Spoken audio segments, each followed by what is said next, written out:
Joining us now is a congressional candidate running in Florida's 23rd district, Jen Perlman. Welcome to the Damage Report. Hi, thank you for having me. Glad to have you on.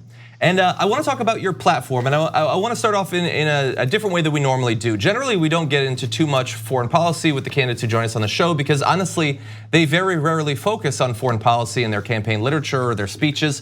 But you are different. You actually have some pretty bold stances when it comes to foreign policy. Can you talk to us a little bit about your platform there?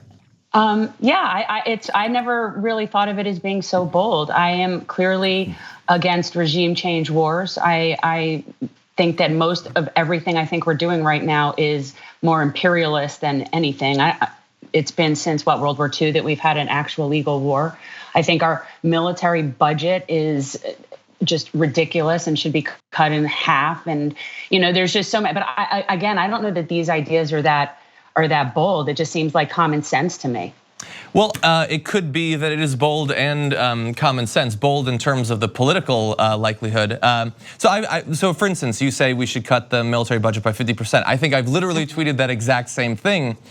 But even if you get into Congress, you're going to find yourself surrounded by a lot of people who probably are not as progressive as you. So how do we make the case that is the direction we should move in? And I know that your platform goes beyond that, but I believe that military budget, that's a pretty important core part of it.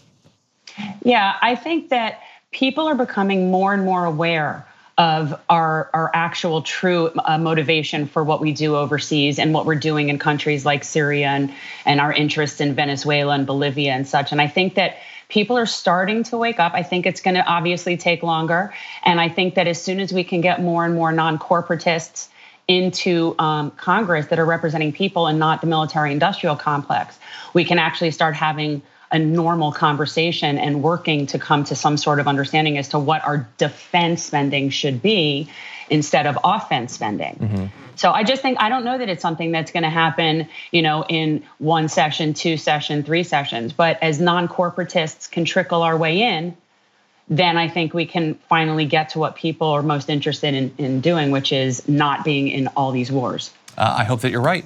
Now, I guess it's a combination, some of these of domestic and foreign policy, but you support a number of high-profile progressive policy proposals, including Medicare for All, a Green New Deal, college for all, those sorts of things. You also support some things that are not as universal across progressive candidates, including congressional term limits. Can you talk a bit about that? Yeah, it's funny. It is one of those strange things where I'm not, in line with the progressive caucus, but this is how I see it. I understand where they're coming from because on the progressive side, the election is the term limit, and it should be completely up to the people to decide how long someone should be in office. And you've got lifelong civil servants like Bernie Sanders, and I respect that, and I understand that. However, we do not have an election process right now that is working functionally enough where I would feel comfortable in trusting it. For example, my congressperson has been sitting in her seat for 15 years, and it requires very little vote to stay there because we have closed primaries and a gerrymandered district. Yes. So if we had open primaries, she probably would have been gone years ago. So the reason I support term limits really is that I see that at this point we are in a place where people are just getting stuck and staying there. Yeah. So so I understand where the progressives are coming from, but I just think that the system is not allowing for proper elections right now.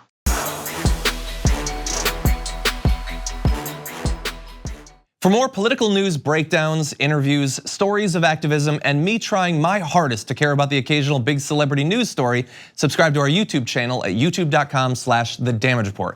And you can ring the bell wherever it is so you don't miss anything.